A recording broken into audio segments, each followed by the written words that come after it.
This week on the podcast, we're talking about Fishgun. Yes, I didn't stutter. That is the actual name. Were you trying to play Starfield for $1? Well, your hopes have been dashed. We're going to talk about that. And of course, we've got deals of the week. Hello, and welcome to Next to Nothing, a podcast for gamers on a budget. I am your host, Danie K. With me, as always, the wonderful, the beautiful, the Mr. Green. Elite Green, how are you doing? I am finally not alone in the house, which is super nice. I was being a creeper and watching my fiance sleep as she was trying to nap before work. But yeah, other than that, like I'm doing pretty good. I can't complain. Yeah, did you like put your face like right next to hers, like stare deep into her soul? She actually was turned the other way, so I was like just staring at the back of her head. See, I like to do the thing where you kind of like hover over her. You're like, kind of breathe. She does that to me all the time.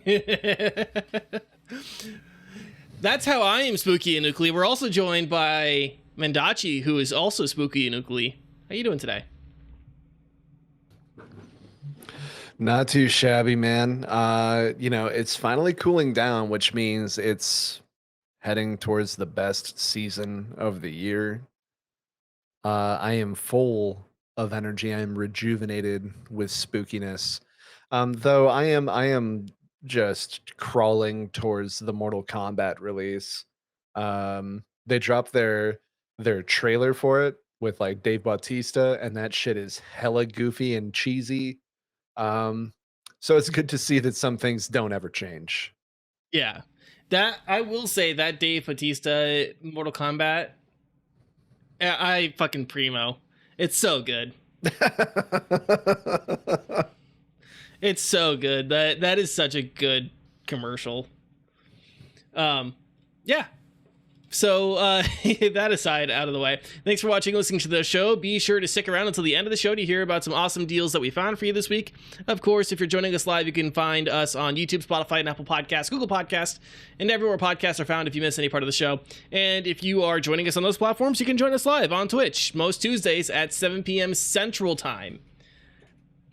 Can I talk to you guys about just this goofy fucking game that I found? Please do. Okay. So yeah, this or what? Slap you with a fish, out? Dude. Yeah, so I played Shoot you with a fish gun. Fishgun, yeah. So Fishgun is something I would describe as like a micro shooter. A term that was coined by David Zemansky, the dev behind Chop Goblins, Iron Lung, Squirrel Stapler, and all sorts of cool, fun projects that we've talked about on the show before. And when we reviewed that on the show, Chop Goblins specifically, almost a year ago, I really liked the term because it really does describe like this experience of like the perfect afternoon killer. And I think Fishgun is right in that like category, and I'm going to tell you guys all the reasons why. First off, the premise is very silly. You are killing fruit with a sentient fish who happens to be a gun. Why are you on this quest? Because fruit took the land that the fish owned, I guess, or was like his home, his ancestral home. Okay. We could do like sort of that's the canon story. Yep. Yeah. That's the okay. All right. Okay. Which, I mean, if you wanted to, if you really wanted to, we could have a deep philosophical question about geopolitics and how Fishgun relates to the Ukraine and Russia conflict right now. Or, I mean, we could extrapolate it. Maybe it is a deep meta commentary on Palestine and Israel, or Taiwan and China. You know, it could be a lot deeper, but to be honest, I don't think it is. I think this is just a very fun, silly game that doesn't need a serious pretense to be fun. And while you're going on your anti-produce rampage, you can get weapon augments and power-ups that allow you to do all sorts of fun and interesting stuff while slaughtering fruit or producing produce, I guess. I don't know. So the gun, like, you start out like you have like a basic like you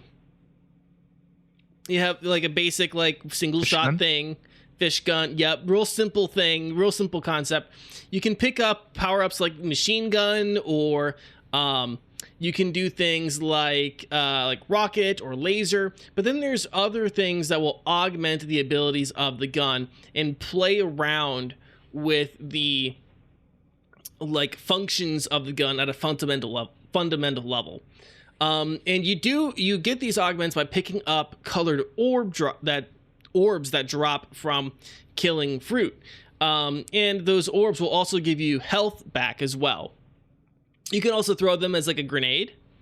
So that is like another thing that you can do with them if you don't want to swap or change the way that your gun is functioning at that exact moment. You can always just throw it, and it'll make a boom boom. The interactions between the gun and the augments are just really fun. It makes the gameplay very interesting, and trying to like keep optimal builds going is kind of a big part of the game, because like I said, the orbs, like when you use them, they also give you health back. So if your health is getting low, you will have to like change your gun essentially. So trying to dodge and like keep your health up and try not to take too many hits so you can keep your optimal build going is kind of just part of the game. So like some of the augments are like, you can get bouncy bullets. So if you have like the machine gun and like these slow bouncy bullets, you just like create a situation where you have like goofy, like bouncing projectiles of death everywhere. If you have like the laser, it can like bounce off of walls and like be kind of like shotgunning effect like all around. One I had was like the like missile launcher and the like laser thing, where like on impact it would create a laser in the spot that it impacted. So you would just like shoot a laser, or you'd shoot like a missile at the wall, and then like leave a laser in its place and like create like a wall of death essentially for these fruit. Just a lot of fun, interesting like ways that the game allows you to interact and play with its mechanics.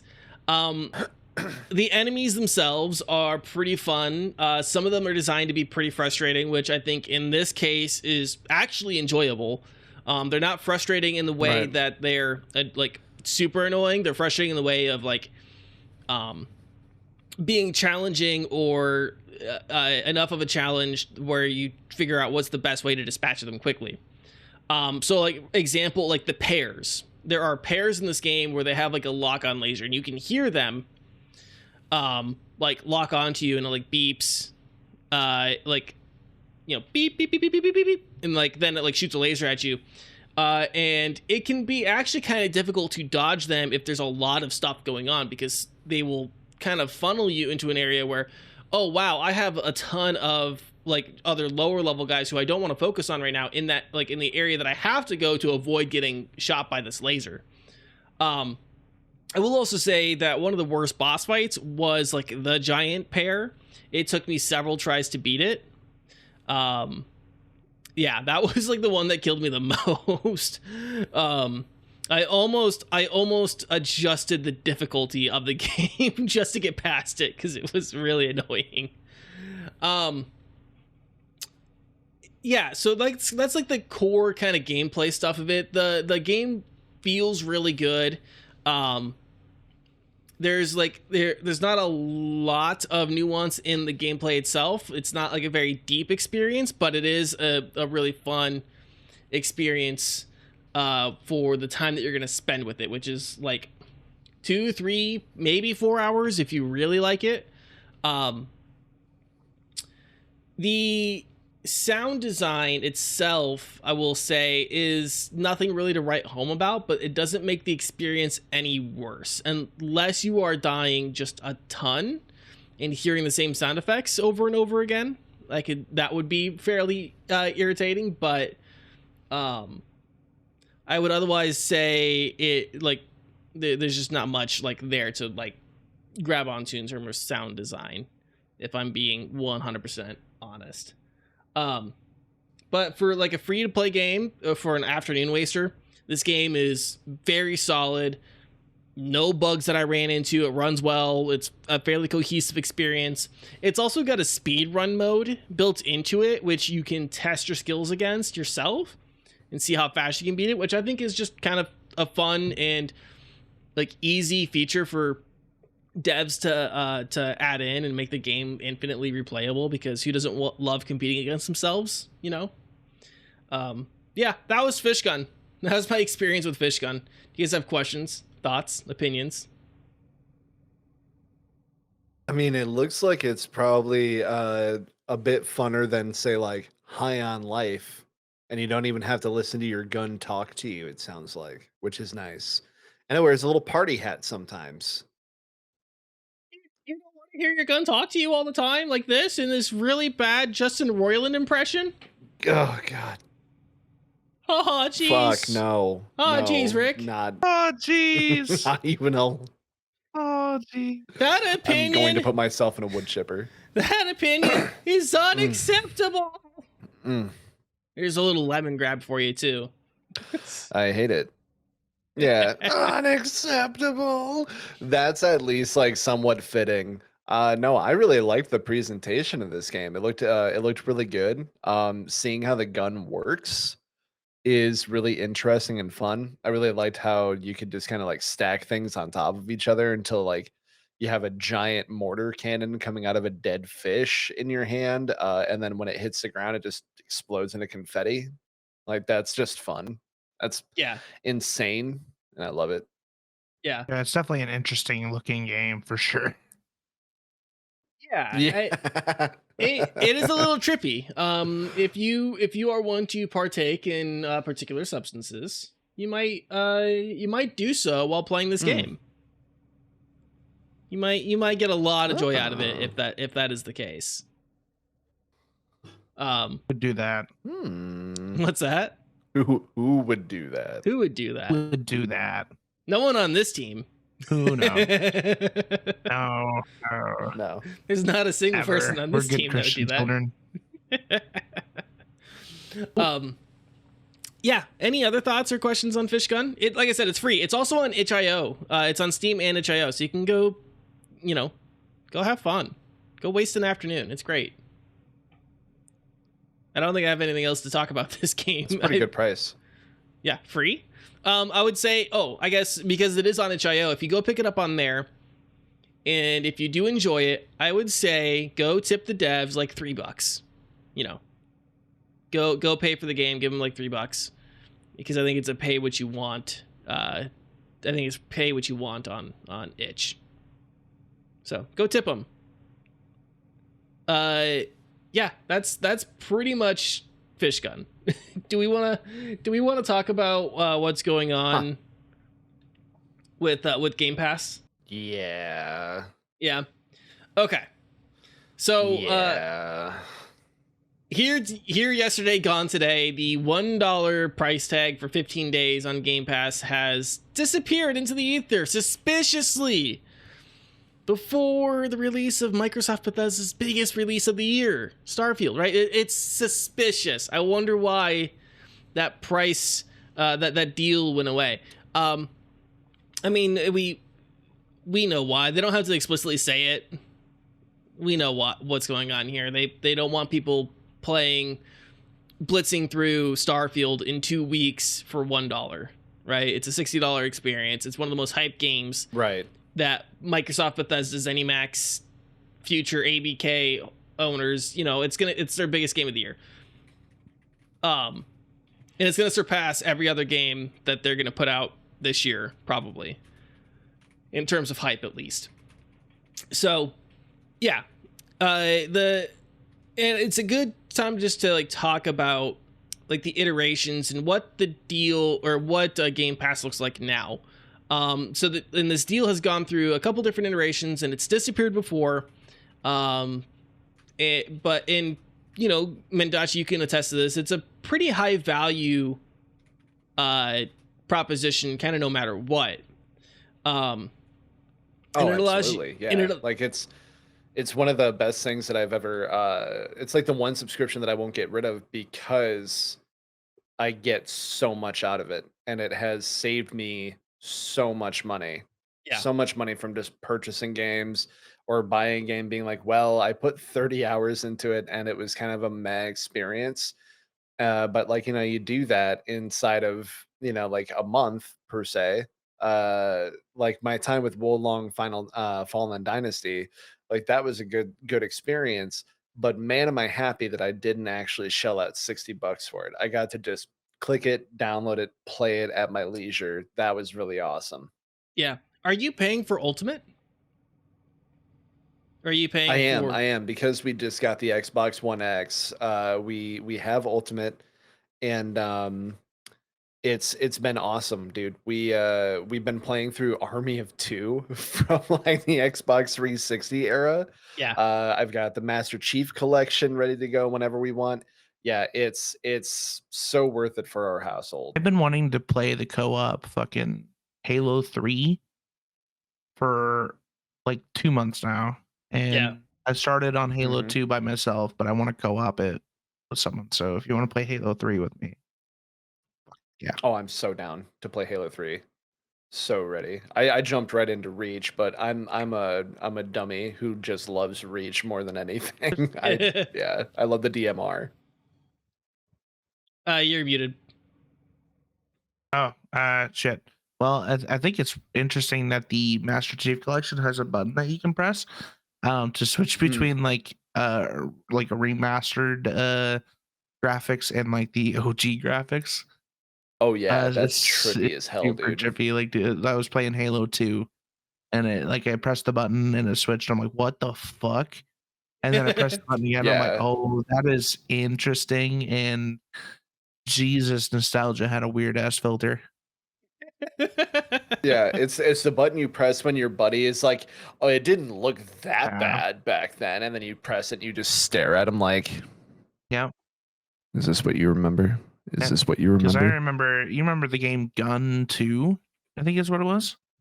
Yes. I always Yeah. like remembered it when I was playing it on Xbox, as like as good looking as Red Dead Redemption 2 in my brain for some reason. And then like I see like like videos of it, and I'm like, Jesus, this shit was so bad. I remember so many more polygons. that's the experience I have Yeah. all the time. Is like, It's so realistic. yeah, like there were so many more polygons. I swear. Why does everyone look like they were made like they're being like cut out of like a potato? OG Laura Croft. Oh my god. Yeah. Nice pyramids, girl. I will say like the one nostalgia filter that I have that affects me a lot is usually sprite art. For like especially Pokemon Crystal Gold and Silver. This like the sprite art, I always remember it being, oh yeah, no, it was like so much more clear. Like you could actually look at them and it'll look like what, you know, the Ken Sugimori drawings. And then I like go back and I'm like, no, they really don't. And the scaling looks off. Like Blossom looks huge.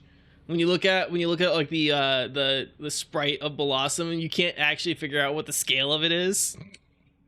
Like it's 4 times bigger than what it's actually supposed to be. But Right. Back to Game Pass and the pricing structures. This is what you can currently pay for Game Pass and pricing structures. If you're playing on PC only, it's $10 a month. If you're doing console, it's $11 a month. And Game Pass Ultimate is $16 a month. So right now, even if you just get Ultimate for a month to play Starfield, you'll get a bunch of other games with it, and you're gonna save like 75% off the game. But I'm also gonna just say this. If we're being honest, if Starfield is even remotely as fleshed out as Fallout 3, New Vegas 4, or Skyrim, it's going to warrant actually taking your time with it and probably owning your own copy, so you can do multiple playthroughs on your own time, on your own leisure, and also not be connected to the internet, because you have to be connected to the internet to play with Game Pass Ultimate, right? Actually, I guess I haven't necessarily tried. The one thing that I do know is, like, as far as the system goes, it kind of like works like the old way of getting around owning a whole bunch or having to spend a whole bunch of money on PlayStation games. As long as someone whose home PS4 is on your PS4, and the games they own can be played on yours. So it's one of those things where you could get a hold of your buddy and be like, "Hey man, you should have me set your Xbox or your PlayStation as my home PlayStation. I'll do the same thing over here." And then what that allows you to do is play all of the games from your library and your friend's library at the same time. However, it does not let you play, say, like a game that he owns, but you don't own, and you both want to play at the same time, because it works on that kind of like license. I don't know if you want to call it like propagation. When you purchase that content, a unique ID is created and it's tied to that gamer tag. So if you don't own that copy, so on and so forth. As far as offline play, I haven't tried that too much, but I don't play a lot of games that are necessarily offline mode. Plus most of my gaming is still on my PC. But I will try that out, and I will leave a comment below this video. Right. So yeah, I mean, that's kind of that's pretty much all that there is to this story. I was gonna ask you guys though. I'm thinking I'm actually gonna pick up and buy Starfield. How are you guys feeling on Starfield so far? You're gonna want to buy it anyways instead of being on Game Pass, because you're gonna have to wait 6 months for the update patch that's gonna fix like 1,000 fucking bugs. Yeah, come on now. Yep. I am not going to pick this up. Just because I haven't been a huge fan of Bethesda previously. Like, I'm not a huge fan of the Fallout and Skyrim. Yeah, not a huge fan of them. So like, and if I want to play a space sim, I'll just go suffer in Star Citizen. Yeah, suffering in a Bethesda title. So you prefer to suffer with right. friends. As far as friends. Yeah, there you go. Yeah, I think for me,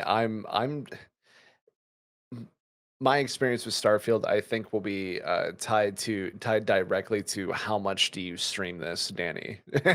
and I'll probably just like watch, and if it ends up piquing my interest, if I don't see that there's like hundreds of bugs, or like, the game just implodes in on itself, say after like 2 hours of gameplay, or hey, it's got a giant memory leak or something like that, then I might give it some time.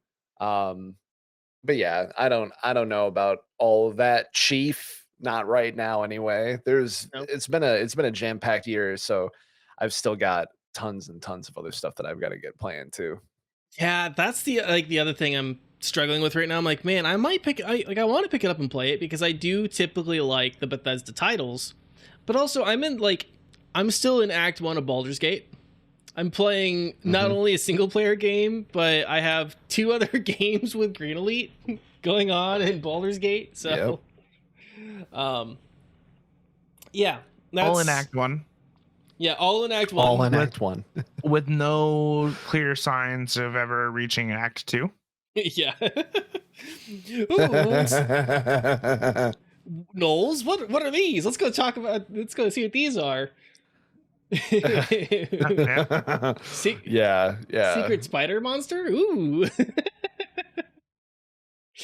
Yeah. Watch out for that one though. There's a point of no return around those points. Yeah, so we'll see. Do you guys want to talk about deals of the week? Kind of keep the episode short and sweet this week. Yeah, absolutely. I like that. I like that Yeah. idea. Yeah. So my deal this week is it's on the Humble Bundle sale. The end of summer sale, I should say specifically. And it is the Darkest Dungeon Ancestral Edition. It is going for $12.13, which is a pretty good deal. You're getting I think you're getting all of the stuff in, like all the DLCs and stuff like that. And the sale ends in 2 days, so you're gonna want to act fast. Actually, I think it might end in like 24 plus ish hours. So yeah, act fast if you're watching this episode when it comes out. Mine's saying 2 days, 16 hours. Okay, cool. Yeah, so from time of recording, so whenever you watch this, suck, sucker. Right. You gotta join us live. Sorry about your luck, bud. Hot tips. Green, what do you got? Yeah, hot tips. I have Children of Morta, which is also on the Humble Bundle sale for the next 2 days and 16 hours and 31 minutes of recording this. It's 75% off. It's $5.49. I know at least Andy Falco and Rev Sven, two massive friends and supporters of NCN, are big fans of this game. So be sure to check it out. Especially at that crisp under $6 price tag. Hell yeah. Mendacii, how about you? I just randomly caught wind of a massive developer sale on Steam. Developers Fat Shark, the people who brought us Vermintide 2, and Darktide. They have games that are up to like 90% off, including all of the DLCs. There are these gigantic patches, and we're talking free content updates that are coming in October that are going to completely overhaul the class system in Darktide, as well as the final class to Sienna Fuegonasis, the Pyromancer in Vermintide 2, getting her final class, which is a Necromancer, in October. I believe that one will be a purchasable DLC, but definitely stay in tune with all of that and up to date with us, because I will definitely keep you updated as far as that goes. But either way, that Fat Shark dev sale is going until September 4th. And like I said, some of the games like Vermintide 1 I know is up to 90% off, which makes it like $3. So you should definitely go check it out. I think Darktide is like 30% off. So I think that's under $30. So if you have waited to pull the trigger on these games, you shouldn't any longer. This is definitely your call to arms. Is that a reference that I just don't get it? I mean, everything for the Imperium of Man. That's all. Don't be a heretic. Go get this bundle. Okay. Serving the God Emperor Talus or whatever his name is. Sure. is that even remotely close? I know it's a God Emperor or something. We'll go ahead and give it to you, Danie. Say the God Emperor. That's all you need. We don't talk about him. We just serve him. Deserve to know his name.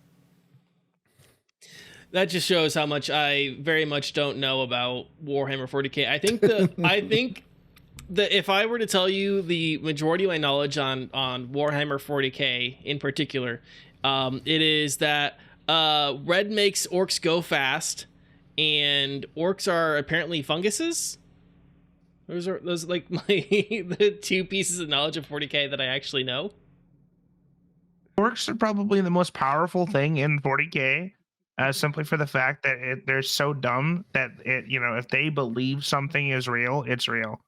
So yeah, everything's powered by orc imagination. It's a catch-22 because you could go bang, bang, bang, and then with your finger guns, and if they think that you actually have guns, they will die. They are not. So Yeah.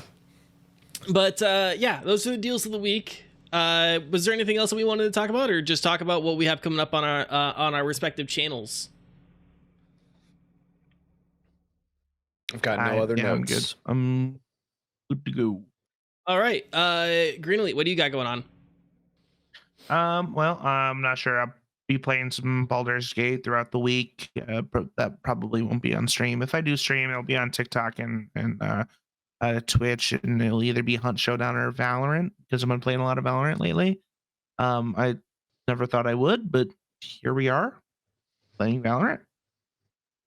And that's all on twitch.tv/Mr. Green Elite, and TikTok is Mr. Green Elite. Everything else is Mr. Green Elite. Mendacii, what do you got going on?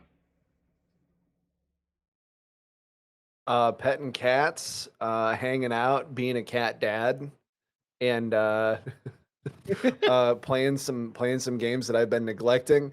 I'm almost completely burnt out on Baldur's Gate 3, but I might play a little bit of that. I've been going back and playing some Vermintide 2, as well as like MK11. A lot of different shit. So yeah, not going to be streaming, but you can find me here on the Next to Nothing Network, whether that is in our ongoing live play D&D show V Arcana, or right here on Next to Nothing.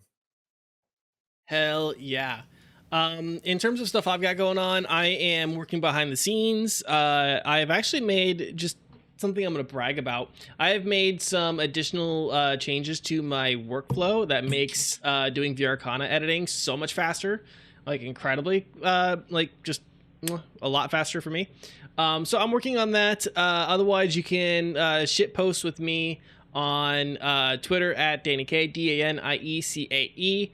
And I just want to take a quick second to shout out our friend and compatriot, Mr. Derek over at How Not to DM. Fantastic show. He's been giving us a little bit of love over there. Want to give him some love. I was driving back to my temporary home the other day and was listening, and it made the drive go by really fast. So if you are into TTRPGs, want to get better at DMing, or if you're interested in being a game master, go check it out. It's seriously, there's a lot of great advice from a lot of really cool people there. So How Not to DM, go check them out. And yeah, that's gonna be the whole show. Thanks for your time and attention. You guys are always appreciated. If you have any thoughts or opinions on anything that we talked about in today's show, go on ahead and let us know in the comments. That we respond to every comment that we can. If you made it this far, like and subscribe. That's like also very super helpful. Otherwise, until next week, stay safe, stay healthy, keep fighting the good fights, and we'll see you again next week. Bye. Cats.